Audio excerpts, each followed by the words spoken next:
In this short video, I want to show you how to utilize some of the new built-in Chromebook accessibility features to help students who possibly could be struggling in reading, or also help students who are struggling in writing. You have the abilities in the new Chrome update that will allow you to do a lot of things we used to use a program called Read and Write for, but now you don't have to. First of all, what you may need to do, if it isn't already there, is you can go to the three dots on your Chromebook in the upper right-hand corner, go under Help, and go to About Chrome OS. When you go to About Chrome OS, you're going to have a button that's going to pop up that says Check for Updates.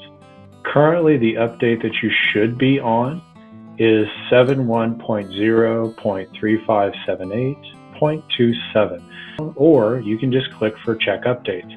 It's a very simple process.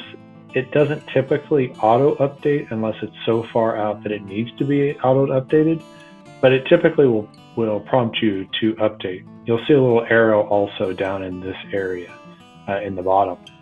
Now, to access these resources, all you have to do is click your little timestamp or your menu button down here on the bottom right-hand side, go up to Settings, which is your gear button, and you want to type in accessibilities, and these are going to be found after you hit the magnifying glass and then type in accessibility. When you do that, it's going to pop up, and you want to make sure that this is slid over to the right hand side, because if it's not, then you won't find the button that I'm going to reference here shortly. So turn that on, it'll be blue. Once you've done that, all you have to do is hit the X, and now when you go to your start menu or your menu button, you're going to open this up and you're going to have this little guy here with these arms sticking out. The first resource you'll find is called Select to Speak. Now, we used to use Read and Write to identify specific text that we wanted the kids to be able to hear, but now it's built into the Chrome OS. The next one is Dictation. Dictation means that I can click anywhere and I can fill it with my voice. So let me show you how these work. Once you click these items, you're going to have two buttons down here on the bottom. So I'm going to use the Republic Schools website, and I'm going to say I really would like to know what this says. I'm going to click the Select to Speak button first. I am going to draw a rectangle around the item, and then I'm going to release. When I do this, what should happen is it should start reading to me.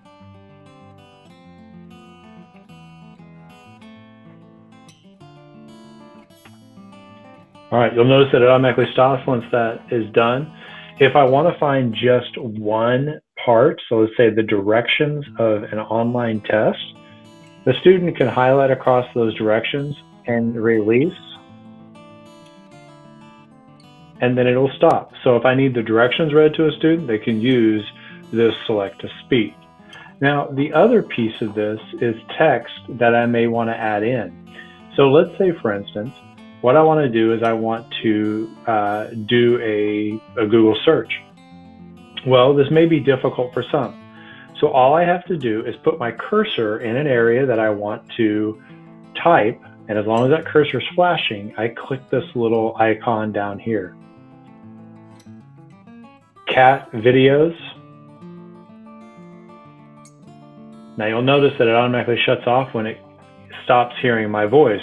Now I can hit enter, and then I get whatever I have typed.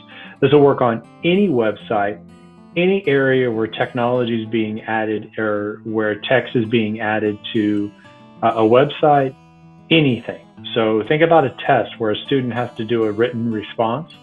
They can use the voice to text to do that written response. Now, the next piece is not really a new add-on as much as it is something that Google has updated.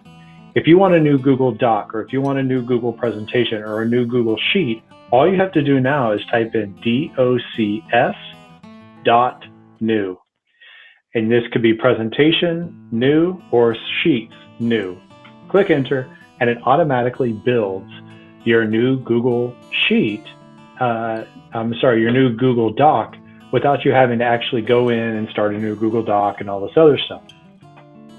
Now, the other cool thing is, along with this, I can also use that dictation. So if I click in the box anywhere on the document itself, then I can add text once it finishes loading. See, it's flashing. Click this. I can add any text I want to directly on the Google Doc. And then once it finishes loading, it'll show up. Now, the other great resource here is feedback. So you'll notice that feedback typically happens when I highlight my words.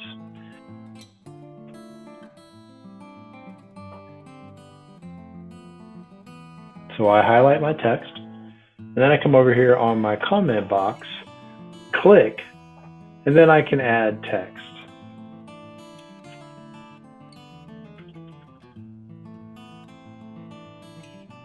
But what happens if you want your students to interact with each other that don't have the abilities to type, or you want to give somebody a verbal feedback? Well, there's an extension that is called Talk and Comment. Once you add this to your document, you'll have this little hovering microphone. When I click on that microphone, the great thing about this, and then you'll notice that it starts recording. Now, as it records, it will take my voice, however I decide it's going to be. I can say, hey, great writing. I noticed you had some really good voice, really good choice, whatever you choose. I'm going to click the check mark. Now, this thing is going to do this little circly, rubbery thingamajigger. When it's done, then what ends up happening is it gives me this URL, and I can copy and paste that URL directly in here, and then it becomes a voice note. So no longer do I have to worry about typing out a bunch of stuff. I can click this and give feedback.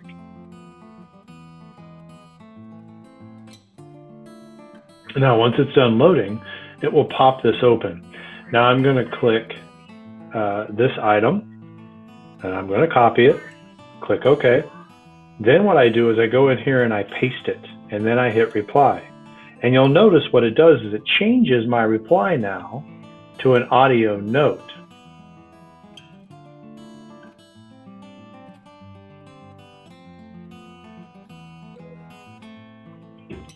Which really gives the students power. Now, they do not have to have this extension. Only the person who is doing the video note back to the student has to have the extension. But how powerful is this for students to be able to add audio back as their feedback? If you have any questions about these three tools, or these three resources, feel free to give me a holler, and I'm happy to help you. Have a great day.